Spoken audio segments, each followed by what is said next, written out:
We're in a series right now called Chasing Purpose. Today is the final message in this series. We've been looking at really what is my purpose? What has God called me to do? What has He called me to be? And so we're going to wrap it up today. But I do want to just go ahead and pause for a quick moment and just give you a little bit of insight into what's coming up. First off, we've got Manhood University kicking back off this Tuesday at 6:30 right here in the church. If you are a man, I'm calling all men to come and be a part and join us. We've already got about 90 men already registered to come and be a part. Come on, that's exciting right there already. But if you're not one of those 90, come join in. And listen, I know I hear guys all the time like, I don't like large crowds. I don't like this. I don't like that. I hear it all the time. But we do small group within that. So you're not going to be just in the 90. You'll be in a small group with a bunch of other guys. And I'm excited to get this kicked off. All the guys that are leading our groups are new leaders. And so they're just as terrified as you are. So it's okay. So let's just all do it scared. And so we'll just come together.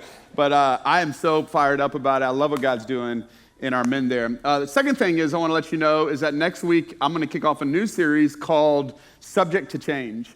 Subject to Change. And we are in a season where there's just a lot of change that's going on. We serve a God who never changes, but how many know that's the only thing that doesn't change? Everything around us changes. Seasons are changing. Bring the fall, Lord. Bring the fall, Lord. Come on, can we just start interceding now? Bring the fall, Lord. And kill every mosquito that is out there right now. In Jesus' name, the demonic demons of mosquitoes. So seasons change, life changes, relationships change. God never changes, but the truth is God is always wanting us to change. And I don't know if you are one who loves change or one who hates change, but whether you like it or not, change is coming. And so we're going to talk all about change. Can change be good? Why do we fear it so much? How do we move on? Just so many different things that happens in the areas of change. And then we've got some really big announcements that are coming forth in this month. We're in September, y'all. September 1. It has begun. So September is going to be a big month for us. We've got Dream Team Party that's kicking off on September 14th. We'd love for you to come and be a part of our Dream Team Party. If you're a part of the Dream Team, we're going to celebrate in Crowley. And the reason we're doing it in Crowley is because it's Crowley's 10 year this year as well. So we're celebrating their 10 year. All of our campuses are coming together. It's going to be a big party. And I'm just letting you know, I am making one of the biggest announcements in our church history at the Dream Team Party. All right, so let's move on. Just going to go ahead and have to let you know there. I'm going to leave it there, and then all the church will find out after that. But the Dream Team will find out first, and so we're going to share that on the 14th. All right, so we're in this series right now called Chasing Purpose, and I want us just to revisit what really we've been doing this whole 3 weeks. This is our 4th week now. And we talked about what is purpose? What is our purpose? Everybody asked that. What is God's purpose for my life? And we defined it in week 1. And I want to put it back up there for you to know. We're going to say it again because we've been saying it every week. But it's just important for us to get this deep down in our hearts and in our souls, what God's purpose is for our life. And so if you got notes, wave them at me. Got some notes? Wave them, wave them, wave them, wave them. Come on. Note takers. All right, let's go. So those notes are actually on our app as well. So if you're a digital person, you like your phone, download the OSC Connect app, and you can get those on the phone. But all right, let's go. Here's the purpose. Everybody read this with me. The purpose of my life is to the purpose of my life is to know God and to make Him known. That is at the core of every person. The fact that you have breath in your lungs is because God has called you. God has woken you up today with purpose. You've got purpose and meaning. It doesn't matter what anything's going on in your job world. Doesn't matter anything that's going on in your relational world. Doesn't matter any of those things. This remains the same no matter what. That God woke you up this morning to know Him intimately. That you would know Him, not religion, that you would know Him. And then that you would make Him known to those that are around you. Last week we talked about this idea of discipleship, and it's kind of the first part. I'm going to go into the second part today of this. But we said this in a little bit of a different way based off of Matthew 28, and that is that the purpose of my life, everybody help me here, is to be a disciple who makes disciples. We said, okay, let's talk about this word disciple. This word disciple really means apprentice.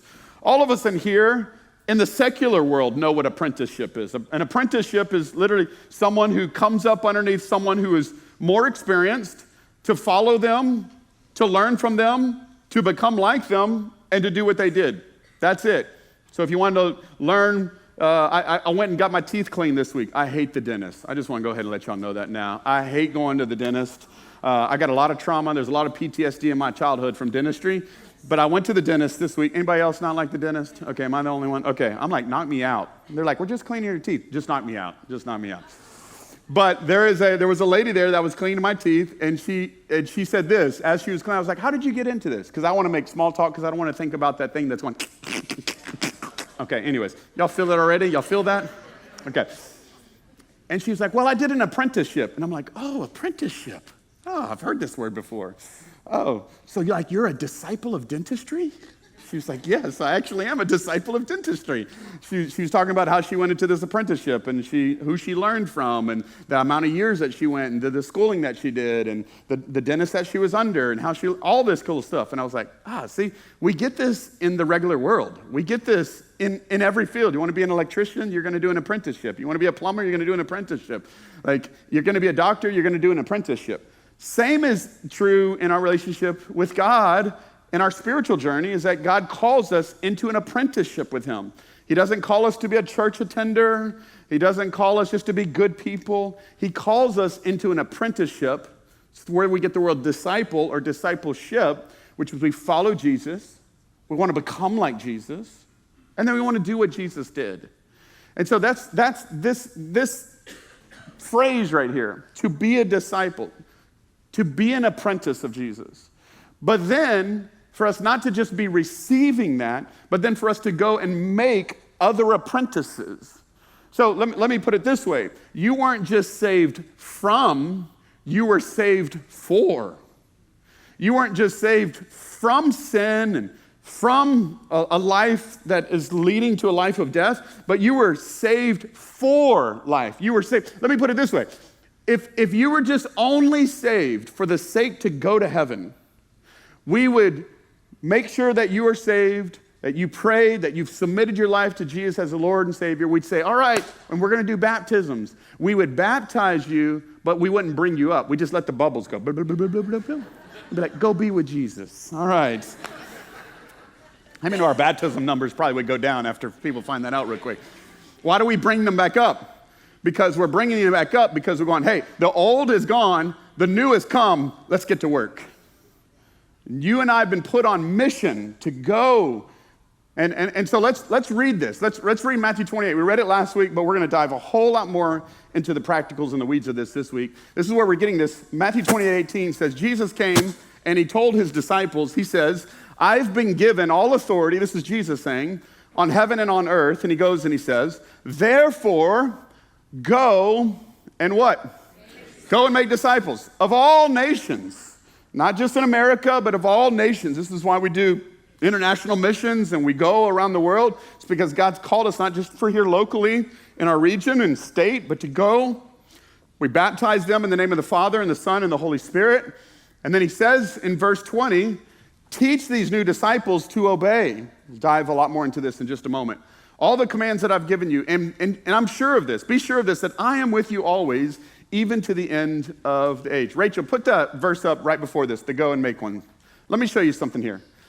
So this word go, okay, go and make disciples. If you actually really translated this word go, it actually means as you're going. As you're going. Now, y'all know we are a people who live on the go.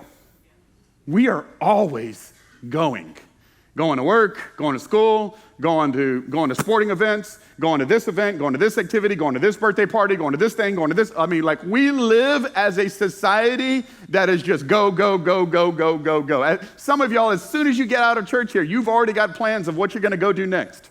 You got, like, I got to go, and I got to do this, and I got to do this, and I got to do. And what Jesus is saying is this, and I want you to understand this. Let me make this super simple. He's not saying stop what you're doing so that you can go and make disciples. What he's saying is, as you're going about your life, let's figure out a way to make it kingdom. Let's figure out a way that as you go to work, how can you represent the kingdom at work?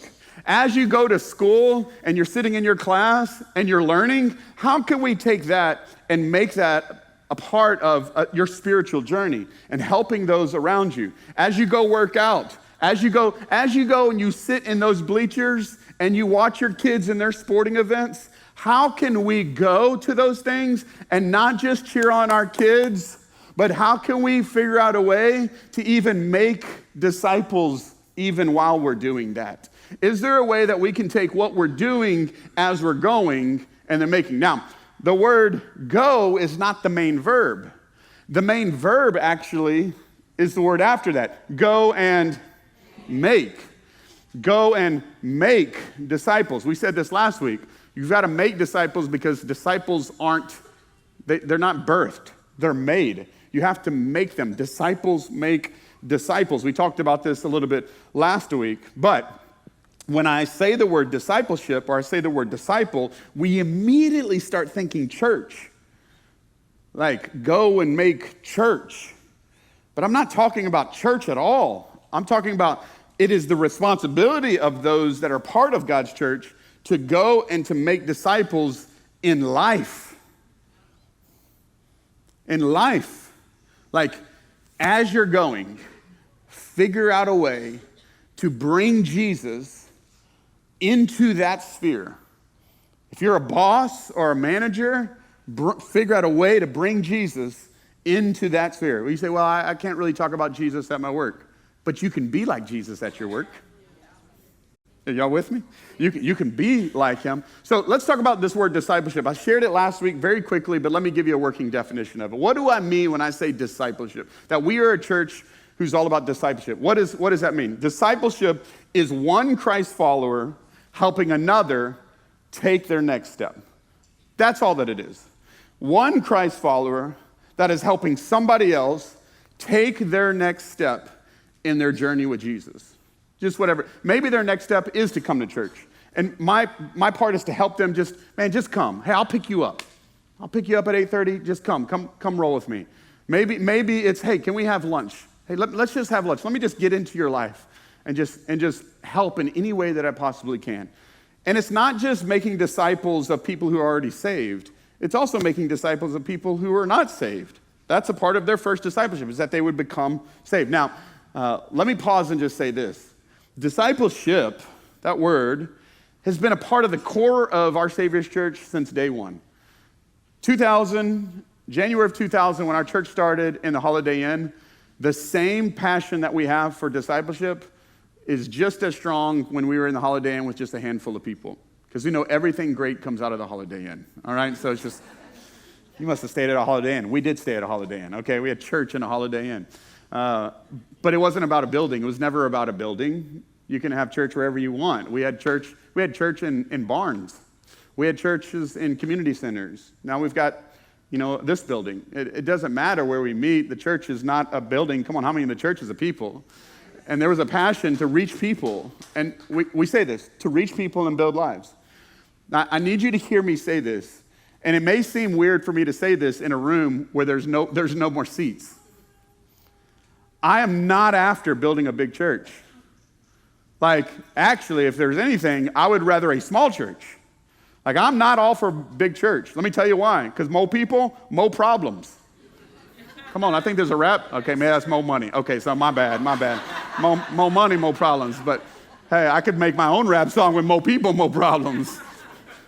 So I'm like, I don't really want to I'm not trying to make this church big by any regards. God is drawing people and he's using you to reach people. And it's a beautiful thing to see what God is doing all across our region to reach people. We're not committed to building a big church. Let me tell you what we are committed to, though. We're committed to building big people.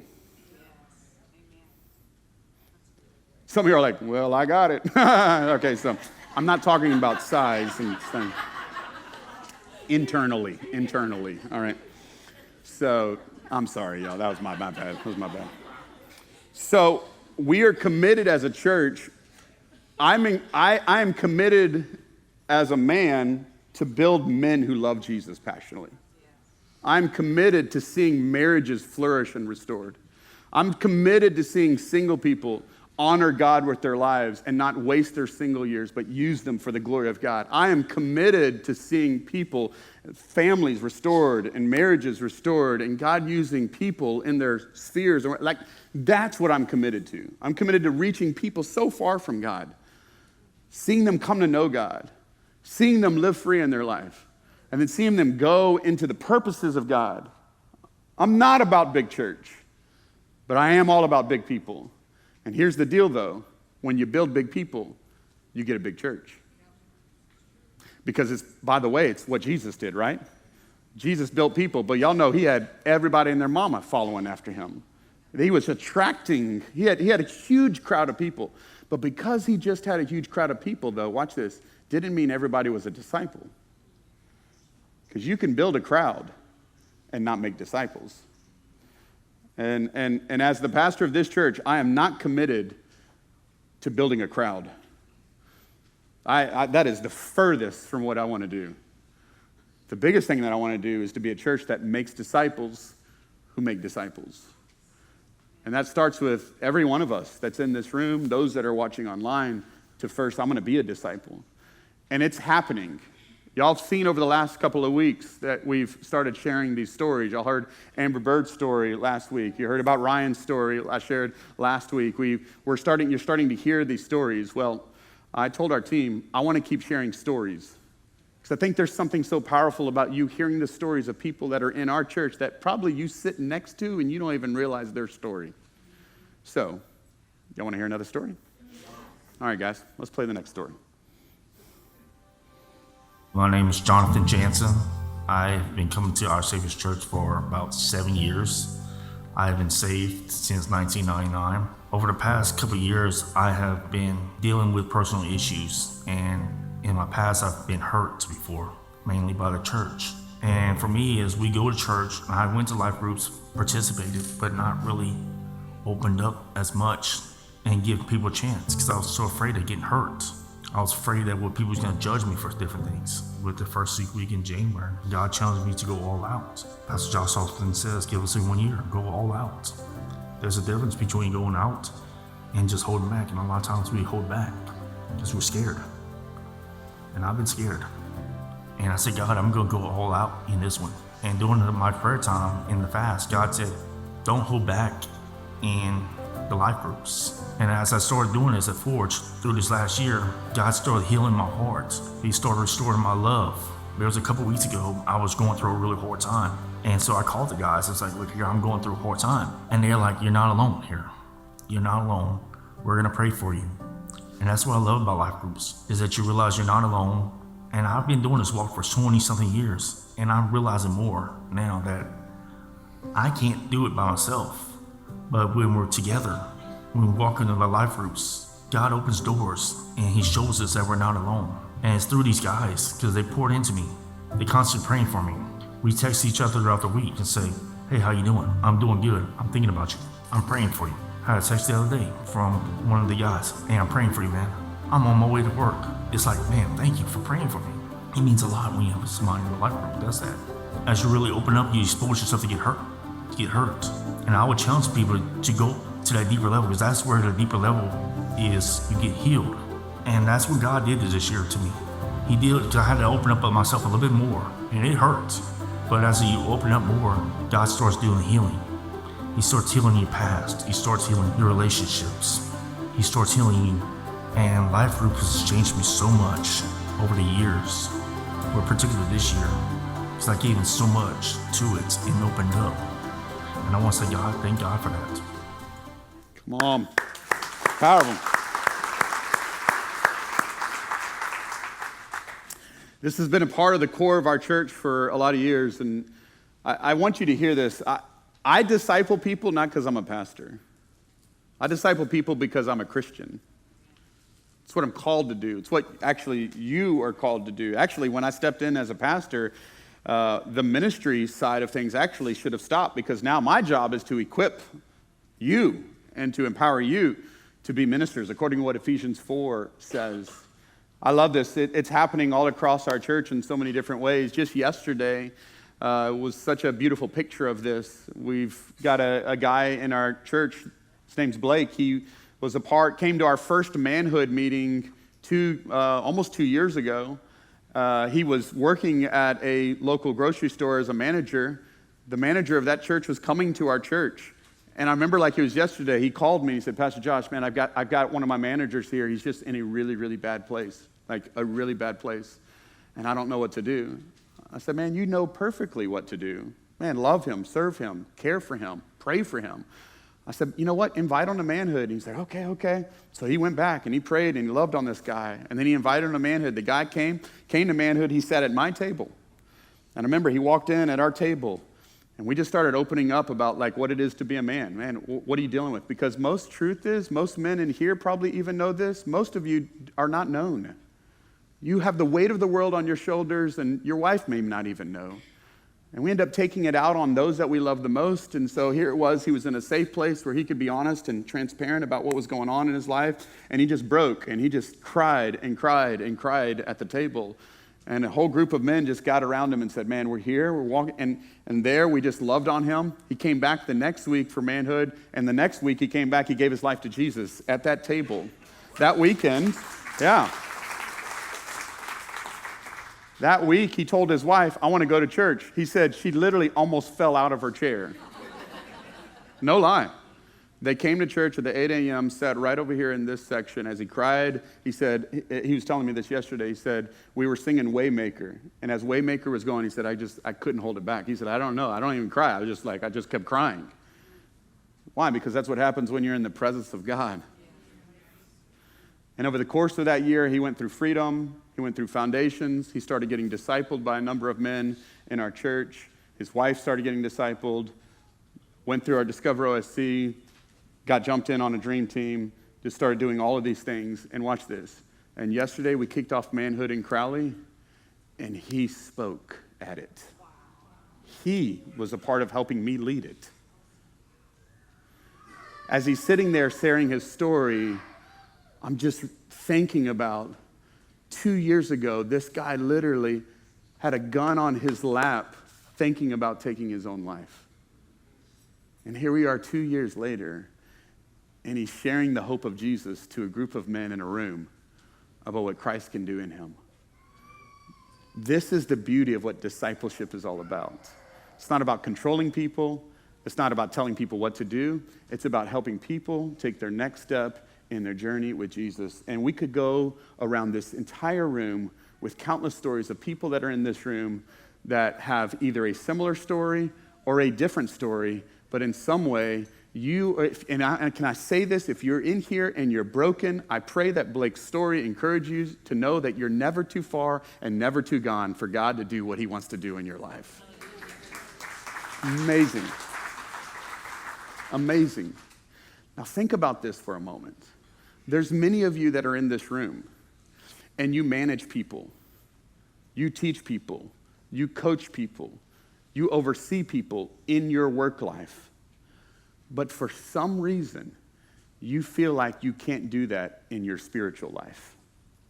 You do it in all other areas of your life. Your fathers, your wives, your moms, you oversee children.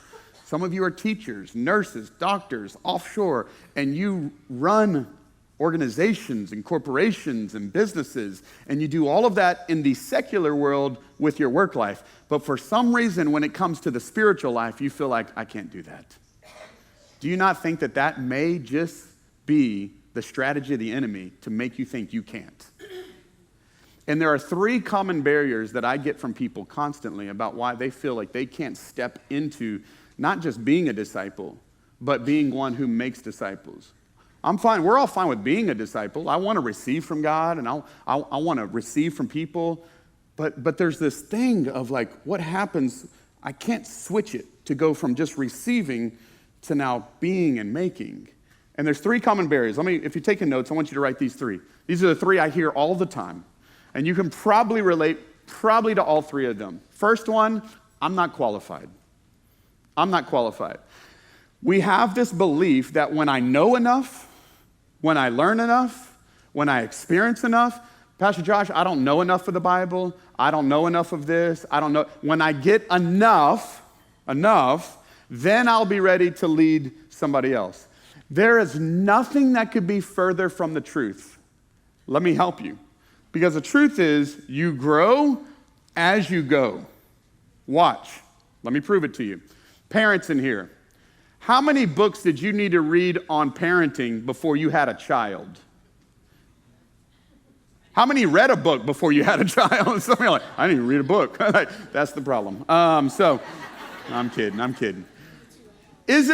Is it not true that there, okay, let me put it this way. How many of you, before you had a child, you were afraid of being a parent? Like, you're like, I have to take this thing home, okay? Like, I got to figure this out, right?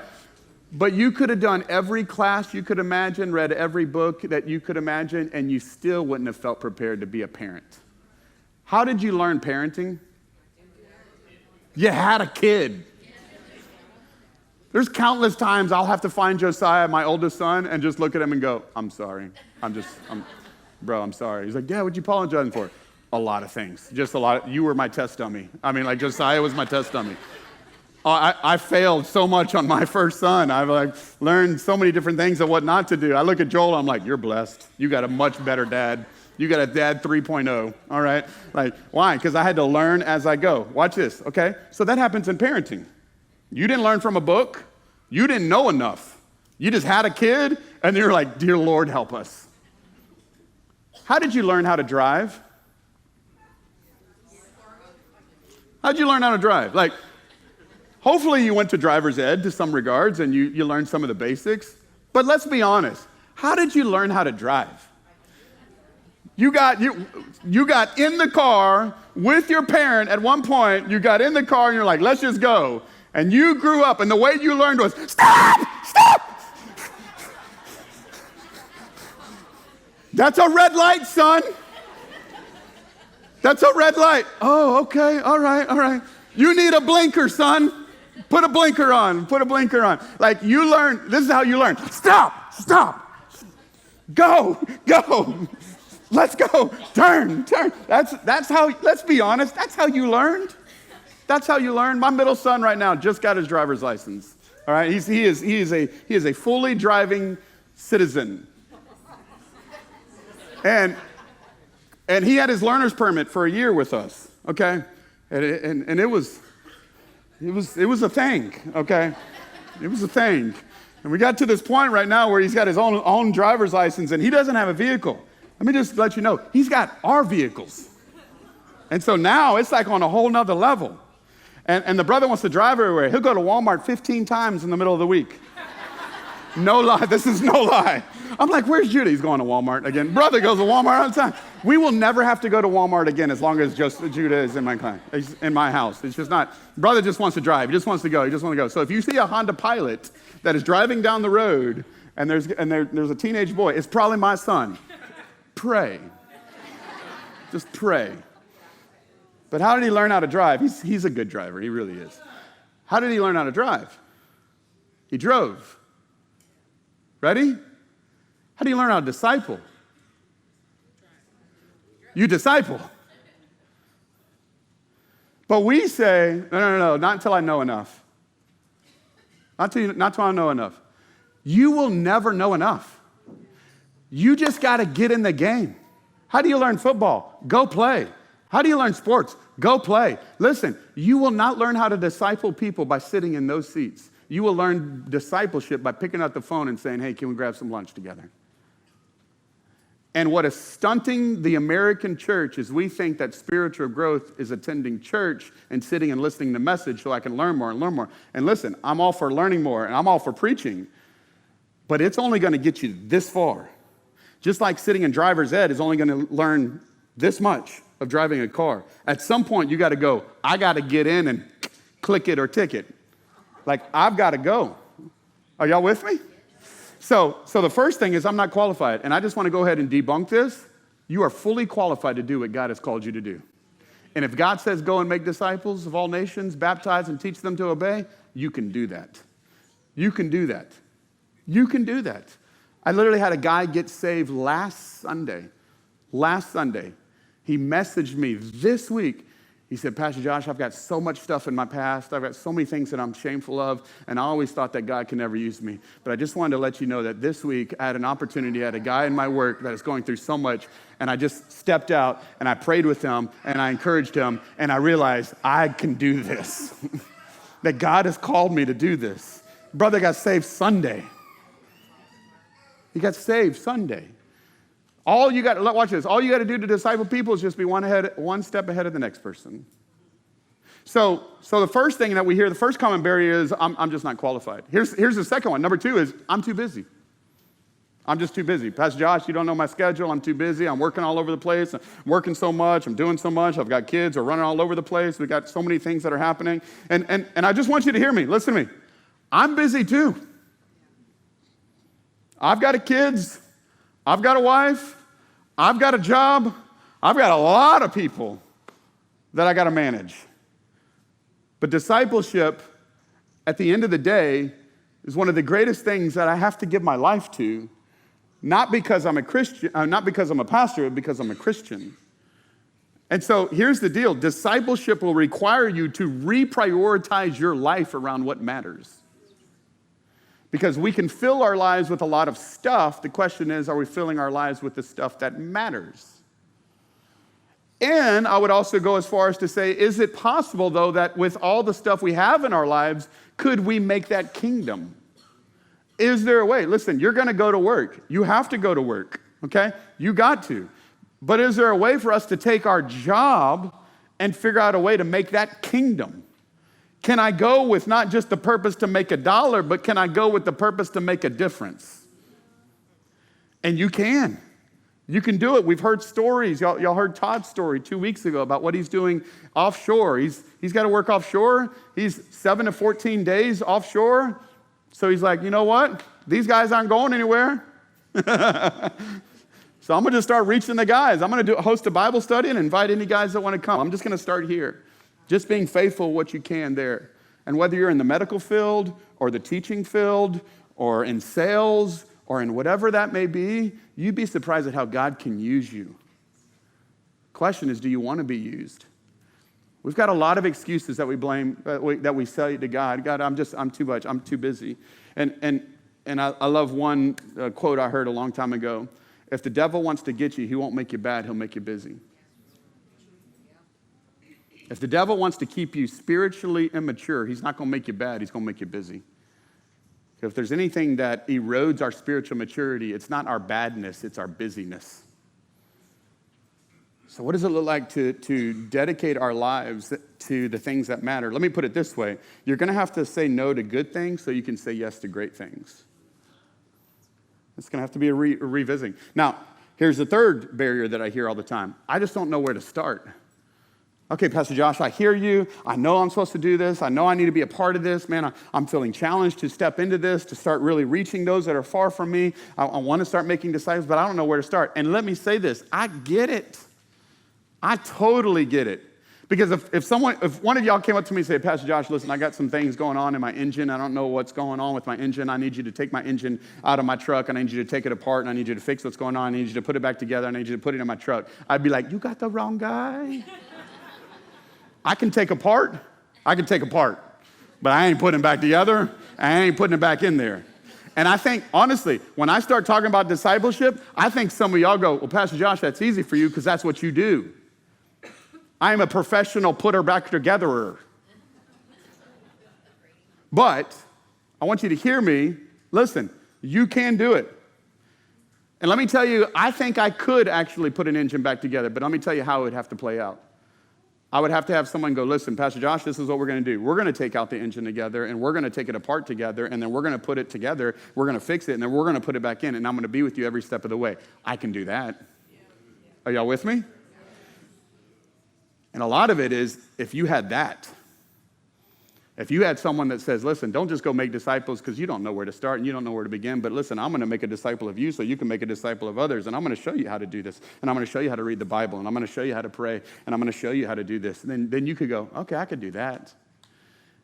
The problem is most of us can't make disciples because we're first not being discipled. And if we could find relationships. This is why we do life groups, is for you to get in a group to maybe at least start that relationship or find somewhere to begin. For many of these stories that you just heard from Jonathan, Jonathan's a single man that struggled with fear and church hurt. And he's like, I don't want to have anything to do with that again. And it finally came to a place he realized, I've got to take this wall down because the only thing that's happening is I'm making myself a prisoner. So I've got to step into this. And over the course of time, in the last year, he's found discipleship, an incredible group of guys that have helped him grow spiritually like never before. But he had to get over some fear. So I'm not qualified. Yes, you are. I'm too busy. No, you're not. I don't know where to start. We can help. So let's now get into the nitty-gritty of this. I want this to kind of be like a master class. I want to take the cookies and I want to put them at the bottom shelf for all of us today. Because I think one of the biggest issues we have in the Western church today is we've got a lot of people who attend church, but nobody makes disciples. So how do we do this? And I want to make it really, really easy. I'm going to show you how I do it. It's super simple. It is really simple. It's the hardest thing you'll give your life to, but it's the best thing you'll give your life to, and it's really easy. So, are y'all ready? Yes. Here we go. Let's go. Number one, you start with the relationships. Start with those that are closest to you. So we're going to look at a guy named Timothy and his discipleship journey that he had with the Apostle Paul. And we're going to let the Apostle Paul actually tell us where Timothy's spiritual journey started. Look with me in 2 Timothy 1, verse 5. It says, I remember your genuine faith, for you share the faith that first filled your grandmother Lois and your mother Eunice. And I know that same faith continues strong in you. How many of y'all had a grandma or a mom that prayed you into your faith today? Anybody got a grandma or a mom that prayed you into that? I know I do. I got a grandma and mom that are watching me right now. Thank you, Pete and my mom, for all that you've done. I'm so grateful for them. I'm so grateful for the spiritual family that I've had and the natural family that I've had. And I want to just pause right here and just say this to all the moms in the room. All the moms and all the grandmas in the room that you feel like you're not really doing anything and what you do doesn't matter. Hey, listen, when you raise those kids in the ways of the Lord, you don't know you may be raising up a world changer. You may be raising up a world changer right now. Lois and Eunice didn't know that their son and grandson would one day be the church of Ephesus. They had no clue. They just let their faith rub off on their son's faith, on their grandson's faith. And really, that's how discipleship begins. It just starts with those that are closest to you. Ready? Parents, your kids are your first disciples. Husbands, your wife is your first disciple. Beyond that, it goes to our family, then it goes to our friends, and then it goes to our coworkers, and then it goes to our teammates, and it goes to our neighbors, and it goes to our classmates, and it goes on from there. But you think about those that are closest to you, this is where it begins, with a heart to reach those that are there, that are close. Find those that are closest to you and ask the Lord, God, who do you want me to start investing in and pouring my life into? It starts with those closest to you. Number two, you've got to invite them into a discipleship relationship. Watch what Acts 16 says. The Apostle Paul, when he comes into his first meeting with this guy Timothy, it says, Paul went first to Derbe and then to Lystra, where there was a young disciple named Timothy. And his mother was a Jewish believer, but his father was Greek. And Timothy was well thought of by the believers in Lystra and Iconium. And so Paul wanted him to join them on the journey. Remember, discipleship's not a program, it's not a class, it's a person. And so it's important for us to start thinking through who are the people closest to me, and then I want to start intentionally inviting those people into my life. I want to intentionally start getting them into my world and see what's going on. So let me yet again share my story of how this has played out. The way that I structure a lot of my year and my time is I'm asking the Lord, not just, God, what do you want me to do this year, but who do you want me to invest in this year? Because who is more important than what? And so I'm very often praying, God, who is it? Who is it? Who is it that I can encourage? Who is it that I can disciple? Who is that I can invest in? And then having these kind of conversations. This Thursday morning at 6 a.m., I will meet with a group of about 9 guys that are in my life, and we're gonna at 6 a.m. That's ungodly. That's ungodly and godly at the same time. It's godly and ungodly. Let me tell you something. I better love Jesus if it's at 6 a.m. in the morning for me to get in and meet with a group of guys. I've been doing it for years. I've been doing it for many, many, many years. Yet again, not because I'm a pastor, but because I'm a disciple of Jesus. Yesterday, I went to Crowley to help them get their manhood started, and I met with a guy this week that just started coming to our church. Actually, last Sunday, I got off the stage on Sunday. I went home, I was eating lunch, and a Facebook message pops up. I look at it. It's a guy that's here in our church. He's been coming. Him and his wife have been coming for about 2 months. And he begins to share his story with me of brokenness and things that are going on in his life, but like how God is stirring something inside of him. And I don't get to do this often, but he was like, man, I just would really like to meet with you. And I don't get to do that as much as I would like to, but it just happened to be a week where I could make it happen. So I said, great, meet me at La Rumba at 12, because every great thing happens at La Rumba. I've had a lot of great discipleship meetings at La Rumba, I'm telling you right now. Chips, queso, and Jesus, let's go. So, come on, somebody. Listen, as you go, make disciples. As I eat, I make disciples. I'm just letting y'all know right now. I'm telling y'all, it's simple, y'all. Y'all making it way too complicated. So I'll meet with this guy at La Rumba. We have this very meaningful conversation about where he's at in his life and where he's at in his heart and what God's doing in him. And he just begins to share some of his past history. And, you know, I'm asking how does he come into the church? How did this all happen? Asking him about his family and just caring. And he said, man, I'm just so hungry for Jesus. Like, I just want to grow. I just want to know. I just want someone to disciple me. Last week you talked about discipleship. I just want somebody to disciple me. I was like, well, I can help you get connected somewhere. I said, and I'll tell you what, if your answer is yes, if I'm around, I'll invite you into my world. He's like, yeah. So the next day I was like, oh, I realized, wait, I'm going to Crowley to go kick off a men's group in Crowley. So Friday morning I texted him. I said, hey, you want to ride with me to Crowley? And he's like, yes. I said, great. So he met me at my house at 8:20. We drove to Crowley. He sat in his first life group that he's ever been in his life with other guys. And as we're driving there, he's like, I don't really talk. I just don't talk. I don't talk. I'm like, bro, you don't have to talk. It's fine. Like, you don't have to talk. We get in the life group. We're there for about 45 minutes. What does the brother start doing? Blah, blah, blah, blah, blah, blah, blah, blah, blah, blah. What am I doing? And we got in the car, and I just started laughing, like, bro, you talking? And I didn't force you to talk. Like, you just started talking. And we came home, and we sat in my driveway. Lindsay could tell you, sat in my driveway for an hour yesterday as he poured out his heart to me about things that are going on in his family. And I just walked him through how to forgive and how to apologize and how to love. And so I'm sitting at a manhood table in Crowley. I'm looking at one guy who 2 years ago was going to commit suicide and now is loving Jesus and sharing his story. I've got a guy right beside me that just got radically saved recently and now wants to be a new disciple. I got one who's making disciples, one that's a new disciple.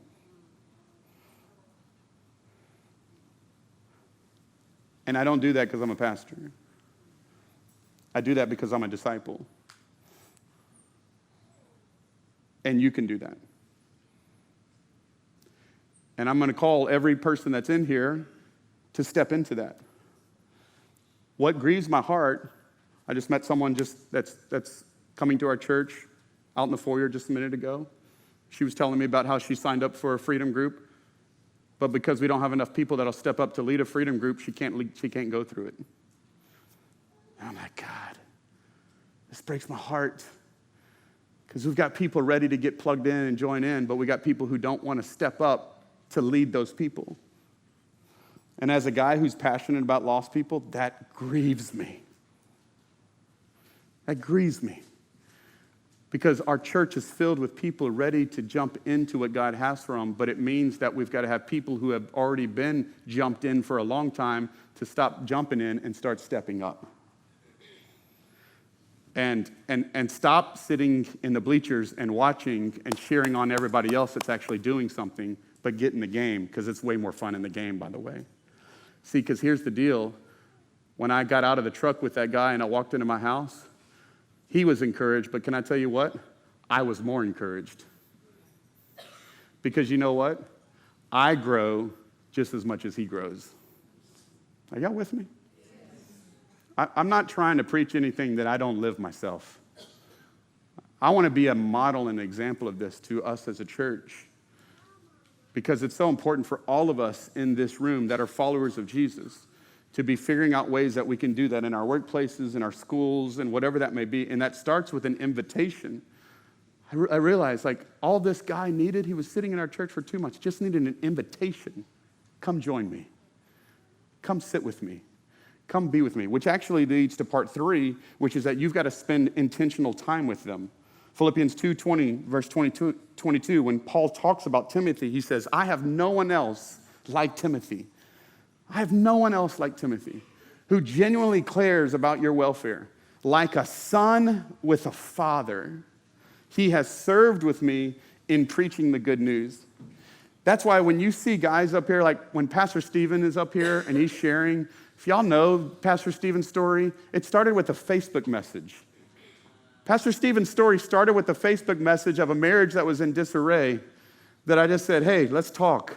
And over the course of the next couple of years, they drove from Alexandria to here for a year on Sundays. Alexandria, y'all. And just started the discipleship program, not even the program, the process. And today, one of our pastors on staff started with a Facebook message. Pastor Dustin, who's on our team, started as a punk 18-year-old. He's probably watching online right now. Brother was like goth, blacked out, all that stuff, man. Got the big old hoop earrings. I'm like, whoo, we got some work. And that guy right now is leading a youth revolution right now in our church with hundreds and hundreds of students that are coming to Jesus. I'm so proud of that dude and his wife and what God is doing through them. Listen to me. This isn't theory. This is what happens in our church. And guess what? If you're a parent in here, that's what you want for your kids. As I watched last weekend, I came in on Sunday and I saw my little Joel in the back with a camera. Afterwards, I'm like, bro, how'd it go? He's like, my hand hurt. But I loved it. I'm like, come on, bro. I didn't make him go serve in the cameras. Now, his brother might have, but I didn't make him. Like, I want this for my boys. I want this for your kids. I want this for your grandkids. I'm telling y'all, listen, this is like a life message for me, because I realize I am standing on a platform because of a man who invited me into his life named Bubba, and then poured his life into me, and then gave me opportunity. And then a couple of years ago, as I'm sitting beside his deathbed, he says, I believe in you, go get it. And I'm standing here today to continue what was done in my life to be done in your life, so that one day when I'm in my deathbed, that I look at you and go get it. And God has not called us to be on the sideline and just receive. There's a season of receiving, I get it. But you're not growing as you're sitting. You're growing as you're going, and as you're moving, and as you're investing. Because watch this. I want you to get a visual picture of this. Because if your life is being poured into, if you are not pouring out, then there's no more to be poured into. You've got to pour your life out so that God can keep pouring in. And you pour out and God pours in. And you pour out and God pours in. I'm telling you, there is nothing, if you are bored with Christianity, it's just because you ain't discipling anybody. Start discipling somebody and it gets fun. It gets hard. It gets challenging, but it gets fun as you spend time with people. Discipleship is way more caught than it's taught. As you spend time with people around you. Number 4, you focus on formation more than information. Formation more than information. Galatians 4:19, my dear children, for whom I am again in the pains of childbirth until, watch as Paul says, until Christ is formed in you. There was anything Paul was after with Timothy. I want Christ to be formed in you. This is what I'm saying. Listen to me. The goal of discipleship is not information, it's formation. It's not information, it's transformation, it's revelation, it's impartation. It is not about information. Think about the days of Jesus. The people who were the most informed in the days of Jesus were the Pharisees and the Sadducees, and guess what Jesus thought of them? Jesus had names for them. These were the guys who missed the kingdom of God because they thought They thought that they were close to God because they knew a lot about God, but yet the crazy thing is God was in the middle of them and they missed God. Because Christianity and being a disciple of Jesus is not just about information, it's about formation. It's not about what I know about God, it's about what, let me put it this way. You become more like Jesus, not by the Bible you know, but by the Bible you live. And so discipleship is the process in which we learn Scripture, we do foundations, and we do freedom. And, we can go through these groups and get this stuff inside of us. But I'm going to tell you right now, people who stay free are not the people who've just gone through freedom. People who stay free are people who take that truth and start living it out. Y'all with me? You go through foundations, you get it anchored down inside of you. All of those are tools. Those aren't just discipleship. They're tools to teach you, but you and I have to obey. We've got to walk that out. It's about formation, not just information. Being people grounded in the Word, being people grounded in prayer. We can be so busy doing things for God that we forget to be with God. So like I said yesterday, my discipleship with this guy sitting in my truck, you know what we're talking about? Real life stuff. Talking about his family, talking about relationships, talking about his marriage. And I'm trying to help him understand how you can take God's word and apply it to this relationship. Why? I'm trying to make it applicable to what you're walking through. This is what God has to say about this. This is why we forgive. This is what Scripture, that's what it is to teach them to obey. The Great Commission, teach them to obey. What does he mean? Don't teach them to know, but teach them to obey. You got to know it before you can obey it, so you need to know it. I'm 100% for reading the Bible. Every single morning I read Scripture. I go through I'm in a daily, yearly plan right now. You can ask Lindsay, out on my front porch for at least an hour, I'm spending time with God. So I'm all about reading the Bible. I want to know more and more about the Bible, but it's really, listen, you can know all about the Bible, but if you cuss out people, come on, you still need some stuff. Y'all, some of you are like, oh God, okay, that's me. Yeah, that might be you, all right? You can know all the Bible, but if you can't serve your wife like Jesus does, then we've got some formation. That still needs to happen. So we're all about formation. So, which leads to actually number 5, which is that the way that we make disciples is you love them. You love them. Let me put it this way. Discipleship is not treating people as projects to fix. Discipleship is treating people to be loved. This is so huge. Discipleship is not treating people as projects to be fixed, but as people to be loved. Love is the driving motivation for why we do what we do, why we love people, why we care for people, why we disciple people. I'm not trying to fix people's problems. No. I'm trying to love people and show them the love of Christ and let them see that Jesus fixes. How many know I'm not a savior, Jesus is. I'm not a fixer, Jesus is. I'm not the helper, Jesus is. Like I can love, I can be like Christ, I can try to do these things, but at the end of the day, the pressure's on. That's why every Sunday when I step up on this stage and I preach, I remind myself, when I step up on this stage, I don't fix people, I don't change people, I don't convict people, God does. And I stand behind that, and I let God's word do what he does. And the same is when we disciple people. I'm not trying to fix people. I'm trying to love people as Christ loved the church. Trying to love people with where they're at. So how do we love people? Because watch this. If you don't love people, you use people. So how do we love them? Let me give you 3 ways, real quick. You speak the truth to them. You encourage them. You pray for them. You think about the same in your parenting. Man, how do you love your kids? You speak the truth to them, you encourage them, and you pray for them. And the same as disciple makers, we speak the truth. Let me show you some scriptures. Ephesians 4:15. We will speak the truth in love, growing in every way more and more like Christ. So we need to speak the truth. Now notice it says, speak the truth. Everybody help me? In what? Come on, let's say it with a smile. Speak the truth in love. Because I hear people all the time, listen, Pastor Josh, I tell them the truth. I just tell them the truth. I'm like, yeah, but you a punk. Yeah, but I'm honest. I'm telling them the truth. All right, let me help you here. This scripture is very important because Paul says, hey guys, it's okay. We need to speak truth, but we need to make sure that it's wrapped and covered in love. Why?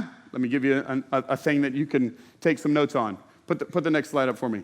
Truth with no love is mean. Love with no truth is meaningless. I just want to love people. I just want to love people, but I ain't ever going to tell anybody the truth. Well, you're not helping people if you're not telling them the truth. So truth in love is medicine for people. So it's important that we need to be people of truth and people of love, and doing it in love to help people, help our kids. How many of y'all had to be honest and truthful with your kids and they didn't like it? Let's be honest in here. How many here? How many of that happened this morning? Okay, all right. So, all right. Get your shoes on or you will get a spanking. That's a truth, okay? So let's make that happen. But as disciples of others and disciples of ourselves, we need people in our lives that tell us what we need to hear, not just what we want to hear. And we live in a culture nowadays that if someone tells you something, even if they say it in love, we claim church hurt. They ain't church hurt. They just actually love you and are telling you the truth, and you don't like it. Now, don't get me wrong. There are people who have done truth and not in love, and it has been church hurt. But just because someone tells me the truth doesn't mean it's always church hurt. I've had to tell my boys some truth that they didn't really like either, and they can be like, Dad hurt. No, Dad love. And I got to make sure that I'm doing it in a way that is loving. I get it. But as disciple makers, you've got to, and I've had that with all different guys that I've discipled. We've had to have honest conversations. I've had that happen with me countless times. So we got to speak the truth in love. Ready? Next one, we got to encourage. We want to be encouragers. As a discipler, you want to be the biggest encourager to those. Paul was so encouraging to Timothy. Watch what he says. Paul says this. Go to the next verse. This is why he's telling Timothy, hey guys, Timothy, let me remind you to fan the flames, the spiritual gift God has in you when I laid my hands on you. For God has not given you a spirit of fear or timidity, but of power and of love and self-discipline. Undoubtedly, Paul is telling this to Timothy because he's scared. And if you disciple people and you pour your life into people, listen, you're going to need to be their biggest encourager. Let me tell you why. Because they're going to want to quit. I can't tell you the countless times that I've wanted to quit. I've wanted to throw in the towel and be like, I'm done with this. And I'm thankful for the men of God and an incredible wife and people around me that have encouraged me, that have breathed on this flame and said, let's get that back up. Because life is discouraging. And those that you disciple are going to fall. They're going to mess up. They're going to have hard times. But as a discipler, man, you want to be the biggest encourager in people's lives. I don't want to just speak truth. I want to encourage you to keep going, to get back up. Let's do this again. We're going to make this. Number 3, prayer. The greatest way you can love people is to pray for them. Paul constantly prayed for Timothy. I'm not going to read it. We're going to skip over it just for time's sake. But if you go to 2 Timothy 1:3, Paul talks to Timothy and tells him about how much he's praying for them. It's one of the greatest things we pray. I have a running list. I wish I had my phone on me. I don't have it on me right now, but it's all good. Most people don't know this. I'm going to let you in on a little bit of a pastoral secret. Because people are like, man, how do you pastor this many people? It must be really, really hard to pastor this many people. And it is. It's incredibly challenging. Because many of you walk in and walk out, and I don't get to talk to you. But I take notes. I take extensive notes on people, on you. You're like, on me? Yes, on you. I've got an Apple Note on my phone right now. If I pulled it up, I could show you. And I could scroll through it. And it's pretty lengthy. And it's just got names. And many of your names are in there. And it's got something about you that I'm praying for. Something that I'm believing God for. And all throughout the week, when I sit in my time with the Lord out in my sunroom and I'm reading the scriptures, I will pull out my phone and I'll open up that note. And I just want everybody in here to know that for many of you, I pray. I just pray over this. I pray over you. I pray over your kids. I pray over your family. As I find out things that are going on and different stuff and health issues and battles and kid issues and marital issues, like I just write them down and I just keep notes. Because it's the only way I can know to really stand guard and pray and know what's going on. And so I want you to know as one of your pastors that I pray for you often. And for those that are not in my notes that I don't know enough about you, I pray for you. I pray that you would know God. I pray that you would live free. I pray that you would make disciples. And I pray that you would do the same for those that are in your world. I do the same for my family. My family are in my notes. I do that over my boys, praying things over my sons. Because I'm going to tell you right now, listen, at the end of the day, the greatest power you have is prayer. How many of y'all have seen God do with prayer what you couldn't do in your might? Y'all with me today? Come on, God can do something there. All right, we got to wrap up. Let me give you these last two very quickly. Number 6, you give them an example to follow. 1 Corinthians 11:1, follow my example as I follow Christ. You teach what you know, you reproduce who you are. One of the greatest challenges to discipleship is us realizing that we have to be an example to those around us. And that's hard to realize, like, can I tell people, follow me as I follow Christ? Can I really say that? And if I can't say that, then the first thing I need to be is I need to go be a good disciple. I need to be a good follower.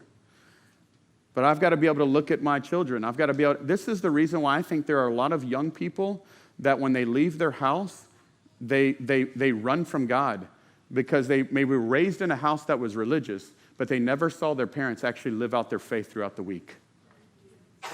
They saw their parents go to church, but they never saw how that church actually impacted their life Monday through Saturday. And so they saw fake.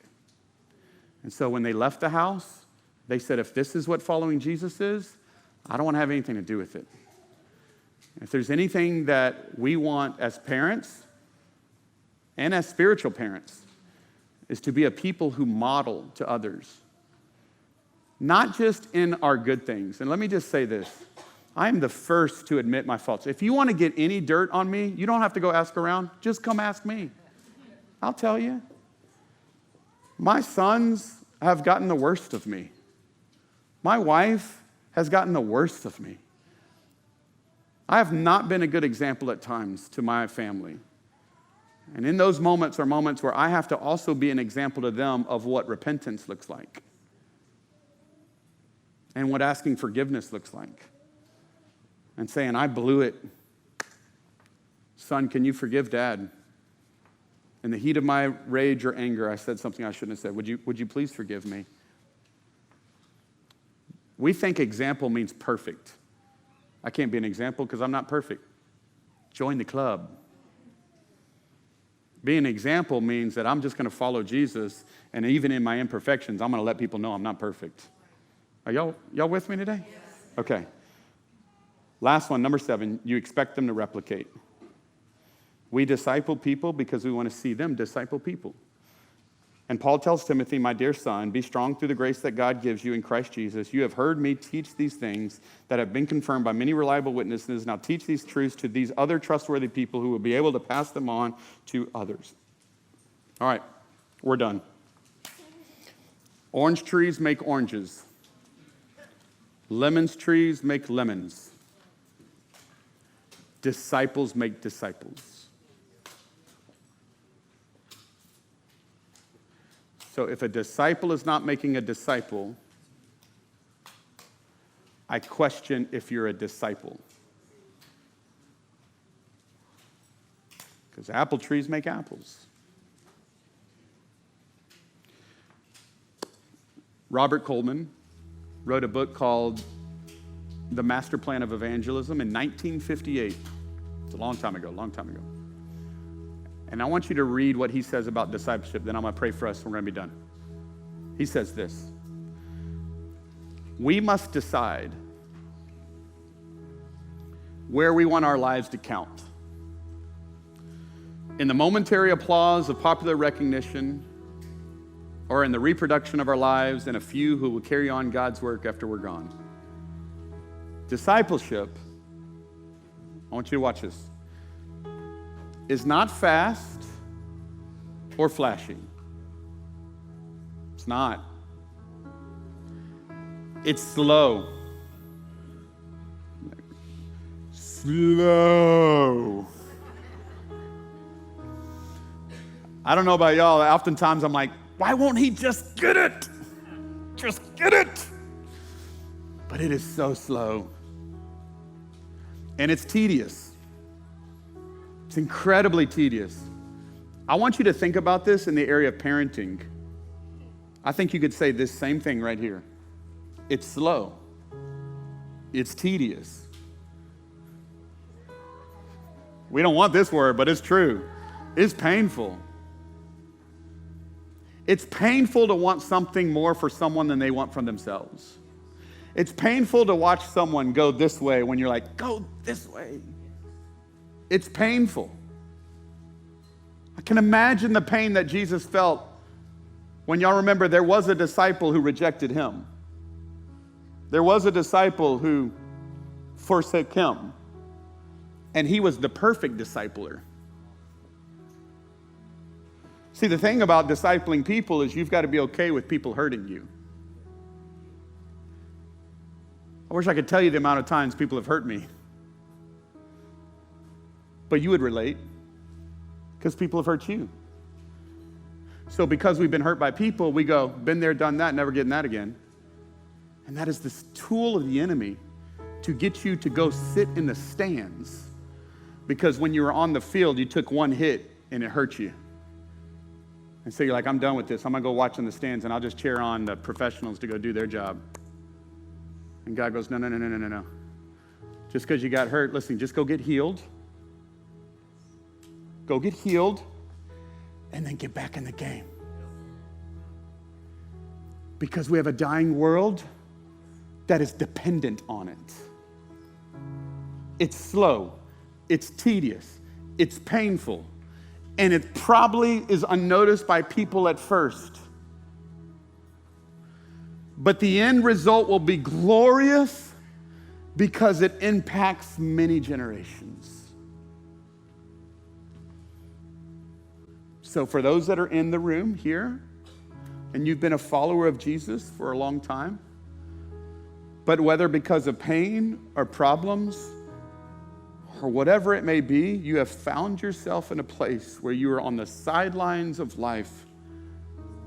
Maybe at one time you were fully engaged in the mission, but something has happened and the enemy has used something to get you to sideline your faith. Can I implore you by the grace of God to get back in the game? To step back on the field again and go, you know what, I'm going to try this again. And for those of you that are in the room and you've never been in the game, and really faith for you has really just been a spectator thing. You've watched from a distance. I watch a pastor preach, I watch people worship, I watch my parents, I watch this, but I've never gotten engaged. I just want you to know God is inviting you to partner with him, to know him, to be free, and then to go and make other people known, to make God known. So, would you bow your heads in this place? I'm going to pray over us today. Father, we thank you today for your word. Thank you for your truth. Thank you for loving us. Help. Help. I pray that today's message is not information. I pray today, Lord, that this is an impartation. I pray that you would rekindle some fires that are slowly low burning, maybe because of problems or pain or whatever it may be, but it's almost like people feel like that this fire of mine is out. I pray, Holy Spirit, breathe on it right now. Holy Spirit, breathe on it right now. Do what you do. For those that are in the room that don't have a relationship with you today, God, I pray that they would turn to you. They would repent of their sins. They would place you as the Lord and Savior of their life. God, that they would first and foremost become a disciple of Jesus, an apprentice of Jesus. God, may they put their faith and their trust and their hope in you today. In Jesus' name, amen.